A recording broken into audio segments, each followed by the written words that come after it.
Hello à toi jeune malandrin. Aujourd'hui on va parler d'un boîtier, le Sony A6400. C'est parti.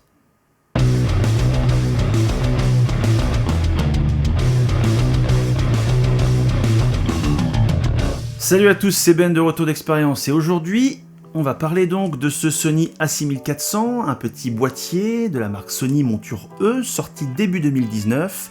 On est sur un capteur APS-C de 24,2 millions de pixels et un boîtier nu, neuf, autour des 1000 € et d'occasion autour des 750 €. Ça fait un moment que j'ai envie de vous faire cette vidéo parce que j'ai ce boîtier depuis quelques mois, mais je voulais prendre le temps de l'éprouver, de l'emmener avec moi partout, en vacances, en week-end, au boulot. Je voulais l'emmener partout pour le tester, l'éprouver, lui tirer un peu sur la tronche pour voir ce qu'il avait dans le bide. Alors on va faire le tour de ses qualités et de ses défauts, mais croyez-moi, des défauts, il en a pas mal. On va d'abord commencer par les qualités. Et dis donc toi, petit bandido, t'aurais pas oublié de mettre un petit commentaire et un petit pouce bleu? Pense à t'abonner? Ça coûte rien. Et on va commencer par sa petite taille, qui est probablement un de ses principaux arguments. Il est minuscule, il tient dans un sac sans aucun problème, ça prend pas de place. À titre d'information, l'objectif qui est monté dessus est un Sigma 30 mm f1.4 Contemporary, qui est ni le plus petit ni le plus gros des objectifs APS-C qu'on peut trouver. Donc disons qu'on est sur une ergonomie moyenne avec ce type de boîtier et type d'objectif. Autre qualité, son autofocus relativement exceptionnel. Alors Sony a fait des progrès incroyables. Je pense que Sony est probablement le meilleur aujourd'hui sur le marché au niveau de l'autofocus. Alors on balance un peu avec Canon et son R5, mais on est quand même sur un truc assez incroyable, ultra réactif. Évidemment, le A9, le A9 II, le Alpha 1 ont un autofocus qui est encore plus performant, mais on est sur du plein format. Donc aujourd'hui, sur cette gamme de prix, sur de l'APS-C, sur un boîtier nu à 1000 €, je pense que c'est l'autofocus le plus performant du marché. Autre truc qui m'a plutôt plu, c'est l'écran sur rotule là, l'écran selfie. Quand j'ai vu les tests, je me suis dit que ça n'avait pas grand intérêt. Et puis à l'usage, je me suis rendu compte finalement c'était pas mal. Alors pas tellement pour la photo, mais quand on veut faire un peu de vlogging, en l'occurrence il y a 2 vidéos sur la chaîne qui ont été tournées avec ce boîtier, c'est plutôt agréable et le fait que l'écran soit sur le dessus et pas sur le côté fait que même quand on le regarde ça ne se voit pas trop et j'étais agréablement surpris de ce petit écran. Autre point plutôt cool, c'est la personnalisation des boutons. Il n'y a pas 1 milliard de boutons sur ce boîtier, mais on peut tous les personnaliser et les adapter à sa propre utilisation, ce qui fait que ce boîtier qui me plaît et qui me correspond ne correspondra pas à la personne à qui je vais le passer, puisque j'ai pris mes habitudes, et le fait de pouvoir dédier chacune des touches à une fonction qui me plaît et qui peut me rappeler un Panasonic ou un Fuji, fait que j'ai une ergonomie globale qui est toujours plus ou moins la même, et ça me plaît pas mal. Autre point cool, c'est la montée en ISO. Sony est connu pour avoir la technologie de capteur la plus développée en termes de montée en ISO. Alors on n'est pas sur du plein format et on n'est pas sur un A7S III, donc on n'est pas monté jusqu'à 150 000 ISO, mais honnêtement jusqu'à 3200 voire 6400 selon la façon dont vous travaillez, vous retouchez votre seuil de tolérance, franchement vous obtenez des clichés qui sont encore exploitables et d'une relativement bonne qualité. Petit changement d'angle et de décor puisque c'est la 4e fois que je me mets à retourner cette vidéo dû à des problèmes techniques, je suis en train de devenir cinglé. Bref, abonne-toi, mets la cloche pour m'encourager à ne pas me flinguer. Bref, à l'origine, j'ai pris ce boîtier pour faire de la photo exclusivement. Et puis je me suis dit, tiens, on va quand même un peu le tester en vidéo, notamment avec son autofocus. Il y a 2 vidéos sur la chaîne qui ont été tournées avec. Je suis épaté du codec Sony XAVC HD qui permet quand même d'avoir une qualité époustouflante de rendu vidéo avec des débits qui sont pas élevés. On est sur du 50-100 mégabits seconde. C'est pas mal, mais c'est pas fou. Et le XAVC HD permet quand même de gagner vachement en détail, la compression est hyper bonne. Le seul défaut, c'est que derrière sur Premiere Pro, il va pas mal galérer parce que comme il faut qu'il décode les fichiers, moi j'ai un workflow qui est plutôt pas mauvais et qui a tendance à ralentir et à laguer quand je traite ces fichiers-là, alors que sur Pana ou sur Canon, ça se lit tout seul sans problème. Toujours en vidéo, 4K 30 images secondes, ça c'est pas mal. Full HD 120 images secondes pour faire un peu de ralenti, et c'est une Full HD qui est plutôt de bonne qualité. Et enfin, le parc optique de la monture E, puisque Sony, Sigma, Tamron, Samyang, beaucoup de constructeurs construisent pour cette monture. Il y a donc un parc optique super large. Moi, personnellement, je suis amoureux du triptyque 16 mm, 30 mm, 56 mm 1.4. Là, c'est le 30 mm 1.4. Ce qui est en train de me filmer, c'est le 16 mm 1.4 en monture micro 4 tiers. C'est des optiques hyper bon marché et de hyper bonne qualité pour un ratio de compacité et de poids qui est quand même assez fou. Passons maintenant aux défauts de ce boîtier, parce que des défauts, il en a un max. D'abord, l'ergonomie physique, parce que oui, ce boîtier est super petit, super léger, mais oui, il est super petit et super léger, il est petit, les doigts ils se baladent, ça le fait pas, il est léger. Dès qu'on veut stabiliser un plan en vidéo, même en photo à main levée, il est tellement léger que du coup, on n'est pas du tout stable, et il a tendance à partir vers l'avant dès qu'une optique, pourtant elle n'est pas méga lourde, hein, dès qu'une optique est un peu dessus, il part vers l'avant. Il y a un problème aussi parce que ce boîtier étant tout petit, on ne peut pas y mettre évidemment 1000 touches, donc ça manque de touches, ça manquerait d'une molette à l'avant, et le placement des touches n'est pas idéal. Là, la touche d'enregistrement vidéo, c'est pas du tout intuitif de la mettre là, dans l'angle du pouce. Ça n'a pas été bien pensé, alors j'entends qu'il y a des compromis à faire quand on veut embarquer beaucoup de technologie dans un tout petit corps, mais pour moi il y a des défauts qui pourraient être réglés et qui je pense seront réglés à l'avenir. Autre point, la batterie. Avec des batteries de la taille d'un carré de sucre, forcément, on ne peut pas s'attendre à avoir une autonomie. Oups. Avec des batteries comme ça, on ne peut pas s'attendre à avoir un nombre de photos incroyable. On est autour des 300 images, je dirais. Après, selon l'utilisation de l'écran, ça peut pas mal varier. Donc on est sur des petites batteries, donc faible autonomie. J'ai le sentiment qu'on est meilleur que sur le Fuji X-T3, qui a aussi des batteries à peu près de la même taille. Sony tient un petit peu mieux, je pense qu'il gère un peu mieux son énergie en termes de processeur, et du coup il tient un petit peu mieux dans le temps quand on l'utilise pas. L'ergonomie logicielle. J'avais beaucoup entendu parler de cette ergonomie, j'ai vu beaucoup de tests des menus Sony, et pour être franc, je m'attendais à pire. Bon, c'est pourri, mais je m'attendais vraiment à quelque chose d'absolument abominable. Alors oui, il y a 1000 pages à lire, les options et les réglages sont complètement random, c'est rangé dans un ordre qui est hallucinant. Alors je sais que ça a été corrigé sur les derniers firmware de A7S3, Alpha 1, etc. Mais on est encore sur la mouture précédente et les boîtiers sont mal foutus en termes d'ergonomie logicielle. Alors c'est vrai qu'une fois que le boîtier il est programmé, théoriquement on ne retombe plus tellement dans les menus, mais il faut juste se dire que si on achète un boîtier comme celui-ci, au niveau du démarrage et de la personnalisation des boutons et des réglages, il faut s'accorder quelques heures parce que franchement ça prend beaucoup de temps de faire tous ces réglages tellement les menus sont mal foutus. Autre point négatif, ce flip screen qui est certes une qualité mais qui est aussi un défaut. D'abord, la qualité de construction. Honnêtement, je ne suis pas certain que ce système de charnière tiendra dans le temps. J'ai tendance à penser qu'au bout d'un moment ça va finir par casser parce que ça ne transpire pas la solidité. Deuxième chose, lorsqu'on est en flip screen et qu'on veut faire par exemple de la photo, il met automatiquement un retardateur de 3 secondes. Sauf que moi quand je le mets comme ça, il me met un retardateur de 10 secondes que j'ai programmé. Et 10 secondes je peux pas le faire là.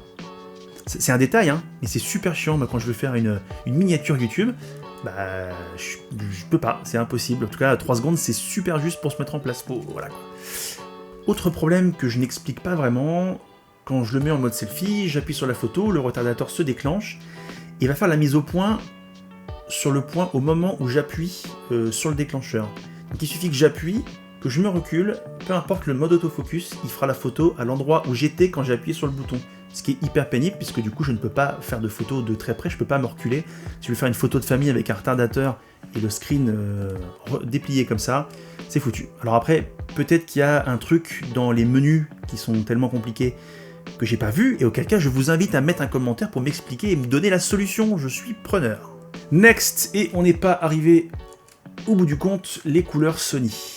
Sony est un des principaux fabricants de capteurs dans le monde et ils équipent énormément de boîtiers, de smartphones, etc. Pour autant, les couleurs Sony sont pas ouf, il y a un côté verdâtre, la teinte a tendance à tirer sur le vert, rien qu'on ne puisse pas corriger en post-production, mais c'est super pénible de se dire que le leader mondial du capteur n'est pas capable de corriger ce problème. Alors, il me semble que c'est corrigé sur les modèles très haut de gamme, mais j'ai quand même tendance à penser qu'une petite mise à jour logicielle pourrait suffire à remettre d'équerre l'intégralité des boîtiers Sony, et quand on fait des photos et que ça tire sur le vert, c'est pénible, c'est agaçant. L'un des plus gros défauts de ce boîtier, c'est son shutter speed. On est à 1/4 millième et c'est pas du tout suffisant. Alors, j'entends déjà les puristes me dire « Mais oui, mais t'as qu'à mettre un filtre ND si tu veux pas être embêté, etc. » L'objectif d'avoir un boîtier comme celui-ci, c'est d'avoir quelque chose d'hyper léger, transportable, sans avoir besoin d'y mettre des accessoires additionnels, d'accord ? Je veux pouvoir l'emmener en vacances, en famille, etc. sans me prendre la tête. Et si je veux faire un portrait de famille à midi quand le soleil est en haut, et que je veux avoir un beau flou d'arrière-plan, donc avec une grande ouverture, un 1/4 millième, je suis cramé. Je suis obligé de fermer mon diaph pour avoir une exposition correcte. Et ça, c'est chiant. Parce que je trouve que 1/8 millième ou un 16 millième, ça aurait pas été trop. Et 1/4 millième, je me retrouve très souvent dans des situations où ça me met en difficulté et je suis obligé de faire un compromis. Et ça m'emmerde parfois de faire des compromis.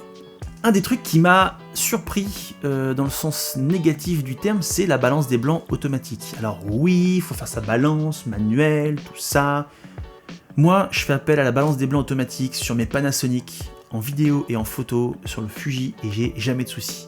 L'intelligence artificielle qui est présente dans les boîtiers aujourd'hui, c'est très bien gérer la balance des blancs, et sauf cas exceptionnel où je sens que la lumière est très particulière et auquel cas je reprends la main, notamment en vidéo, en général ça suffit. Sur ce boîtier, elle est super lente.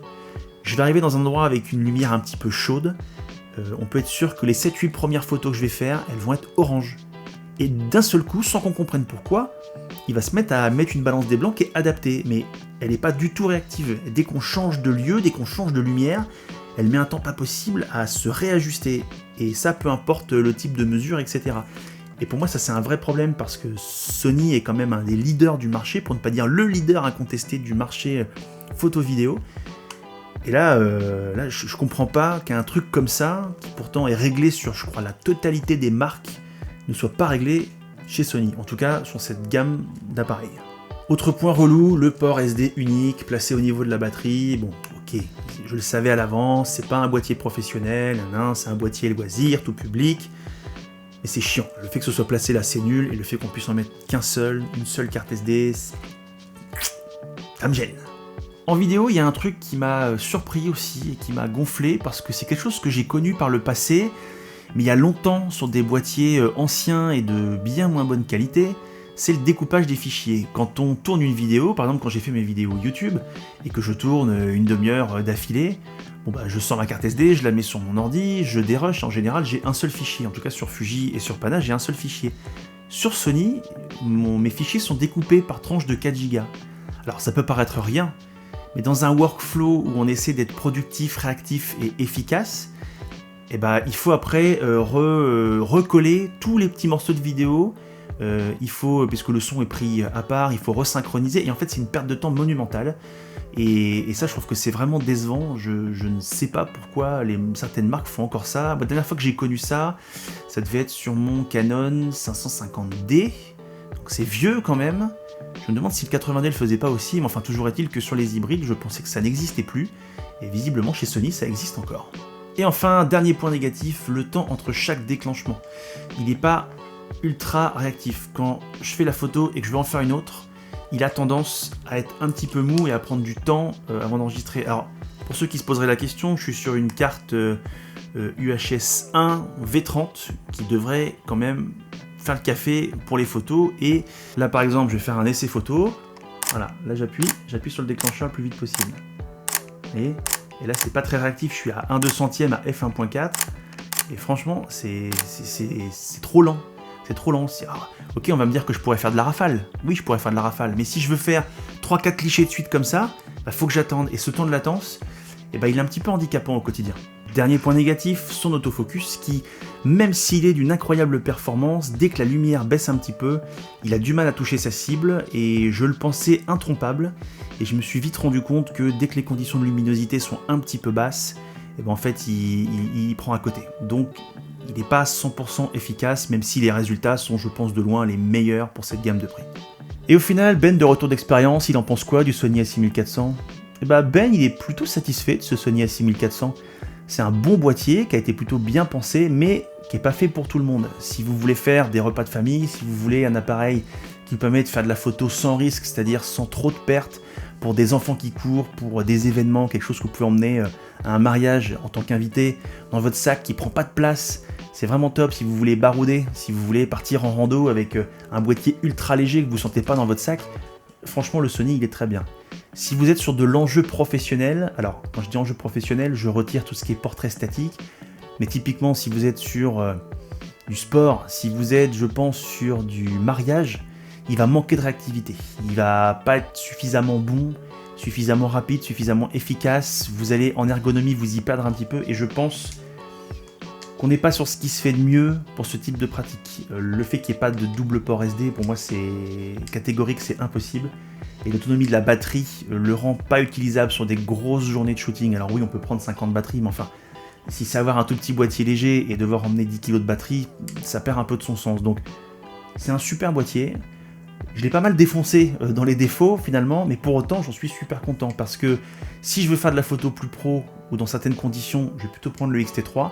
Mais au quotidien, à mettre dans mon sac à dos, que j'emmène tous les jours au travail, quand je vais me balader, etc., et ben c'est celui-là qu'il me faut. Et j'en suis hyper content. Et voilà, c'est fini pour moi, pour ce Sony A6400. N'hésitez pas à mettre un commentaire si vous avez des questions, des remarques. Il y a sûrement beaucoup de choses à dire encore. Je ferai, je pense, une petite review de cette optique, le 30 mm, que je trouve plutôt sympa. N'hésitez pas à vous abonner, n'hésitez pas à mettre des pouces bleus, n'hésitez pas à mettre la cloche. Vous êtes de plus en plus nombreux, on a dépassé les 400 et tous les jours, je vois la jauge des abonnés qui augmente. Ça me fait un grand plaisir, merci pour votre confiance. N'hésitez pas à partager les vidéos, n'hésitez pas à mettre des commentaires. Je vous remercie pour ça. Prenez soin de vous. Salut!